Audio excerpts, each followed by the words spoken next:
কিন্তু এখন তো বিশ্বনবী দুনিয়া ছেড়ে চলে গিয়েছে, আমার ক্ষমার রাস্তাও চিরতরে বন্ধ হয়ে গিয়েছে, এই ভেবে আমি কান্না করছিলাম। অতঃপর হযরত আবু বকর রাদিয়াল্লাহু তাআলা আনহু ইবলিসের মুখে এইসব কথা শোনার পর আস্তে আস্তে সামনের দিকে হেঁটে চলে গেলেন।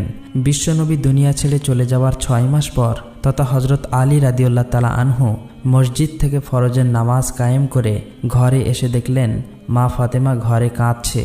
তখন হযরত আলী রাদিয়াল্লাহু তাআলা আনহু মা ফাতেমাকে বললেন, ও ফাতেমা, তোমার শরীর কি খারাপ লাগছে? তখন ফাতেমা বললেন, আলী, আজকে আমার শরীরটা বেশি খারাপ লাগছে। হে আলী, আজকে আমি এমন একটি স্বপ্ন দেখেছি যে স্বপ্ন দেখার পর আমার আর কিছুই ভালো লাগছে না। অতঃপর হযরত আলী রাদিয়াল্লাহু তাআলা আনহু ফাতেমার কাছে স্বপ্নের ব্যাপারে জানতে চাইলেন। তখন ফাতেমা বললেন, আমি আজকে রাতে স্বপ্নে দেখলাম আমার বাবা আমার ঘরে এসে আমাকে খুঁজছেন। আমি যখন আমার বাবার কাছে গিয়ে দাঁড়ালাম তখন আমার আব্বাজান আমাকে বলছেন, মা, আমি তো তোমাকেই খুঁজতেছি।